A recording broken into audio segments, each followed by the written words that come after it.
A migration is happening. Crows are moving from the rural countryside to live amongst us. And I'm not just talking about a couple hundred crows. I'm talking thousands of crows. Crow imagery is recurrent throughout many different cultures throughout history. I mean, they've been around as far as I can remember. Recently, Bloomington has joined with Terre Haute and Indianapolis as unwitting hosts to the crows. Why are these crows coming here? Why are these crows such a problem for us? What do our reactions towards these crows say about us as humans?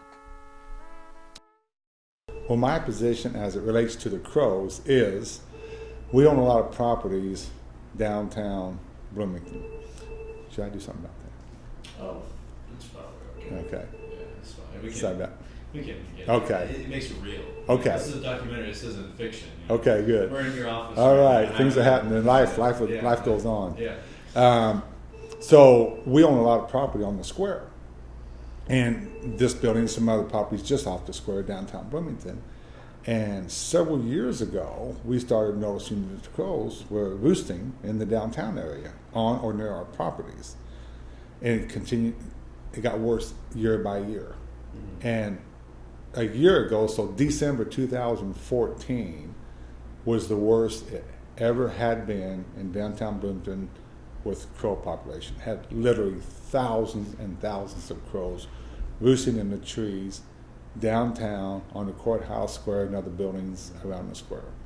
CFC, we install the Christmas lights downtown on the square in all the trees. And we have a huge event every year with Downtown Bloomington Inc. called the Canopy of Lights.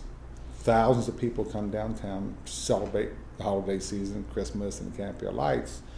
I had guests in town, and for the first time ever, I had to apologize about our downtown. And I was apologizing because the crows were so bad and they had left such a mess. The crows leave behind crow droppings. So the excrement that they leave behind was very nasty, unsanitary, dirty, hard to clean. There's so much so that when you walk on the sidewalk into a building, that's on your feet, and you're literally carrying that into a restaurant or to a retail store. Or if you live downtown, you're carrying, or you put it in your car. I mean, it's that heavy, it's that thick on the ground. And if you think that the problem is bad here in Bloomington, then consider the challenge that property owners face in Indianapolis with much larger buildings. One of the buildings just on the north side of Market Street here spent $50,000 just cleaning the windows. So they say it's a no-brainer for them to contribute towards this contract to keep the birds out. In 2000, I actually created a big spreadsheet of every different building in downtown who had a problem and how much they spent on cleanup.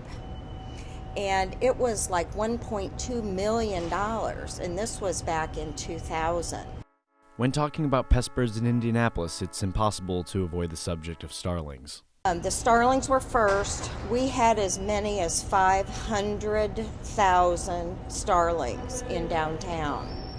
We have had a problem with starlings roosting in the downtown Indianapolis area since 2000, and actually went back to the 1950s. And at that time, the Marion County Health Department actually used strychnine laced corn on top of a building to poison the starlings.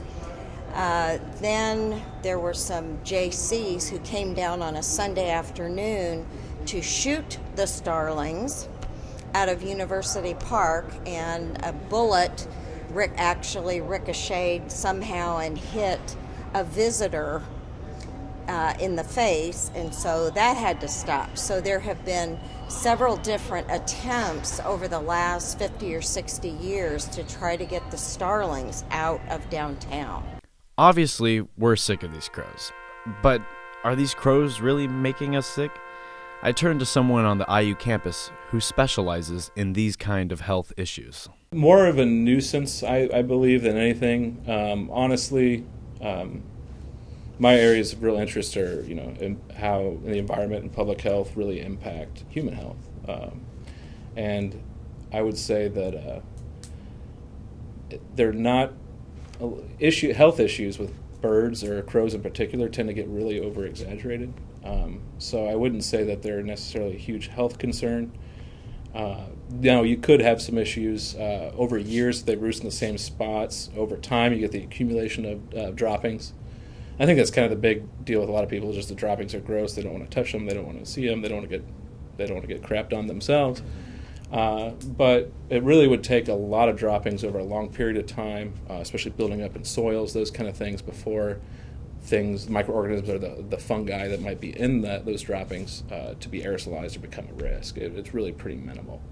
Now, not to say that there aren't microorganisms in droppings, especially things like histoplasmosis or cryptococcus, some fungal organisms that can be a hazard, but for the most part, generally, over 80%, 90%, if not higher, of us that are exposed to those things will not even have any symptoms, will be asymptomatic. And again, it would take a long time to build up that matter in that soil, and then the soil has to be disrupted. Dry conditions and stuff can make it more aerosolized as well. So. The consequences of these crows are clear, but we never address the reasons why these crows are coming here in the first place. I think there's just a lot of different factors of why crows would prefer such an environment. And if you think about the surrounding areas here, we have a lot of artificial light. There's not a whole lot of cities around here other than you got Indianapolis about an hour away. So there's artificial light here. Artificial light at night, helps crows avoid predators, helps crows see predators. Urban areas also tend to have more food sources. There might be more dumpsters and things like that available. Urban areas might also even be warmer environments, slightly warmer maybe than outside of an urban area. So that provides some protection. You also don't tend to have things like owls or hawks in downtown or urban environments. So that's a bonus for the crow because they're not getting eaten or attacked. And people tend to not shoot them or disrupt them severely in either a downtown setting or even on a campus type setting. One last factor I think that makes us especially attractive is we have a lot of great old trees in some of these areas too, especially on downtown and any campus, and that's just an ideal environment for them to come roost. I was speaking with those gentlemen earlier today about crows, and they were saying that a buddy of theirs that was doing crow management in the city actually started having them follow him home at night, which I thought was really interesting. Wow. His wife apparently didn't like that, but the guy thought it was really interesting and funny. But I think they do communicate well, and once they find a good spot, they might hang out there for a few years. Now, they might switch out around that area, but if they've found a good spot and they've told all their buddies about it, then I think it's an ideal situation for them. And knowing all these things, I feel like there's still more to this, and I'm just going to go out there and say it. I think as a species, these crows make us feel crapped on. When you have a species coming into your area, you said crapping all over you. They're kind of ominous creatures. Like I said, they can recognize your face. Sometimes they almost seem like they're taunting you. And I think it is this kind of almost invasive type of feeling, even though it's not another human or another, I think there is some of that there from the rooted at the psychological root of all of it. But on the whole, again, I think they're just really kind of interesting creatures.